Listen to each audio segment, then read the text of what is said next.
Now, CNN's Anderson Cooper on assignment for 60 Minutes. Lin DeVecchio was a highly decorated FBI agent who helped put some of the Mafia's most notorious leaders behind bars. He's also one of the few FBI agents ever charged with murder.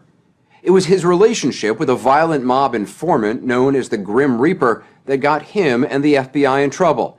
He's telling the story for the first time in a new book and to us tonight. It's rare to get an inside look at the shadowy world of informants and their handlers. It's rarer still to hear an FBI agent describe a brutal mafia killer as his friend. But that is exactly what Lin DeVecchio told us. He says his informant's information helped cripple the mob. To get it, however, DeVecchio has been accused of making a deal with the devil. The story will continue in a moment.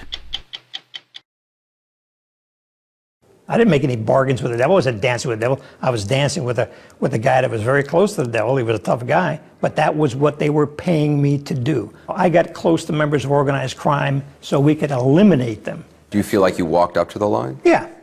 Yeah, sure, I got close to it. I freely admit that. In the 1980s, the Mafia was a big problem in New York City, and this was as close as law enforcement often got. Surveillance footage taken outside a mob hangout called the Wimpy Boys Social Club in Bensonhurst, Brooklyn, an area then controlled by the Colombo family. One of the most notorious wise guys was Greg Scarpa, who had a reputation for brutality. He was a made guy, a button in the Colombo family. A tough guy, too. Very tough. Was absolutely fearless, one of the toughest guys I've ever seen. His toughness may have been legendary, but what no one in the Colombo family knew was that the Grim Reaper was also a rat. In the 1960s, he had secretly provided the FBI with detailed information about fellow mobsters, but he'd had a falling out with the Bureau and broke off relations. In 1980, DeVecchio wanted Scarpa back, so he decided to take a big chance. He drove up to the gangster's home unannounced and blocked Scarpa's car as he was pulling out of his driveway. You know, it was like, who the are you? And I said, you know, I'd like to speak with you. I do need some help. You know, I want to get schooled in the life, you know, educate me. About 2 weeks later, he called. And he said, come alone. And I did. FBI agents aren't supposed to meet alone with informants, but DeVecchio got special permission. Scarpa was considered a top echelon informant, and great care was taken to keep their meetings secret. When law enforcement officials announced one of the most important prosecutions ever against the mob in 1985, very few people knew that Greg Scarpa's information had played a role.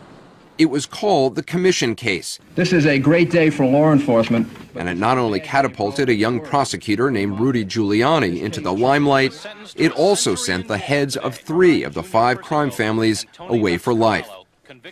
DeVecchio got promoted and ended up leading 2 organized crime squads in New York. Greg Scarpa got paid $66,000 for the information he supplied over 12 years. And when he was arrested for credit card fraud, DeVecchio helped keep him out of jail. His career and his life and his milieu that he worked in was so different than mine. It was fascinating to me to learn about that. I like the guy. You know, I make no bones about that. I'm not ashamed of that. Doesn't mean I condone what he did. It was a friendship. It was a friendship. Absolutely. He was your friend. He was. But Greg Scarpa wasn't just a run-of-the-mill mobster. He was a stone-cold killer. He's believed to have murdered at least 12 people during the time he was an informant. DeVecchio told us that on one occasion, Scarpa even let him know he'd killed another mobster. There was a body found in Brooklyn one day. I said, who did the work? Who did the murder? Who killed him, yeah. And he smiled. What did that smile tell you? A smile told me he did it. He didn't tell me he did it, but I knew him well enough that, you know, he gave me that knowing look like, I did it, you know I did it, and I'm telling you I did it, but I'm not telling you I did it in words. When he smiled and you thought, okay, it means he killed that guy, is that something you would investigate? No, no. The guy was dead. I mean, as callous as that may sound, the person who's dead is not going to bring him back. Ellen Corcella was a federal prosecutor who worked on cases with Lin DeVecchio's squad. You are absolutely not supposed to keep an informant on the street that is killing people. Even if that person is giving you valuable information, which may have other arrests as a result of it? And the question I would put to your question is, when is it valuable enough information that you let people continue to kill other people on the street? In 1991, a war started between two rival factions of the Colombo family. Greg Scarpa is believed to have killed more people than anybody else. The whole time you're meeting with him during the war as an informant, he's also going around killing people. Yes, he is. That's correct. And did you know that at the time? Sure. I knew that because I knew the guy he was. But if you know the guy you're talking to stop the war is actually the guy who's conducting the war. He's not. He wasn't the only one conducting the war. Everybody was shooting everybody. I think that it became more valuable to him to have this informant on the street than it was to pursue other law enforcement goals. So you think DeVecchio was protecting Scarpa? Yes. Protecting him, she says, by giving Scarpa sensitive law enforcement information. Prosecutors first became suspicious when Scarpa's son, who was also involved in organized crime, went on the run just before he was going to be arrested. Those suspicions grew when some of Scarpa's crew got busted and started talking to authorities. There was at least two of them that told us they had a source in law enforcement, and one of them basically was the guy who stayed at Scarpa's right hand. So he saw Scarpa go off and get phone calls and then come back and say, here's an address where I think we can find somebody to kill. I just got it from my source. After hearing what Scarpa's associates had to say, 4 FBI agents accused their boss, Lin DeVecchio, of leaking information to his informant, Greg Scarpa. One of the agents specifically remembered DeVecchio asking for addresses that ended up in Scarpa's hands. And these were no ordinary addresses. They were the suspected hideouts of mobsters Greg Scarpa was trying to kill. Did you ever give Scarpa any law enforcement information? Never. Never. His son disappeared right on the eve of him about to be arrested by the DEA. Did you tip him off for that? No, I did not. I went to him and asked him. I said, do you know where he is? He says, I don't know where he is, Lynn. Was he lying to me? Maybe. But he looked me in the eye and said, I don't know where he is, Lynn. The FBI launched an internal investigation of DeVecchio, which went on for years, but came up with nothing.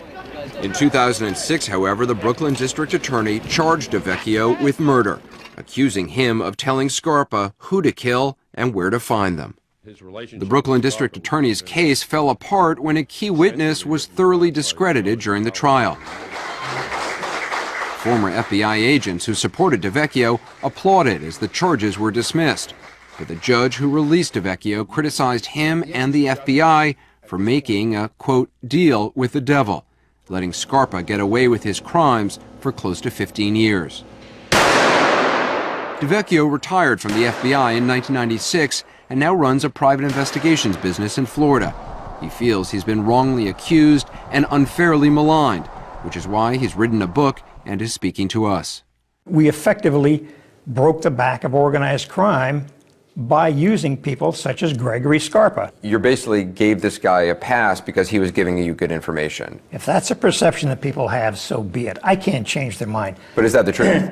No, I don't think it's the truth at all. You kept him out on the streets. A guy who you knew at the time was murdering people. It's wonderful to sit in your ivory tower somewhere and say, oh, how can you do that? Well, why don't you go out in the street and try working that sometime? Try making a case. Try talking to a wise guy. Try getting that information.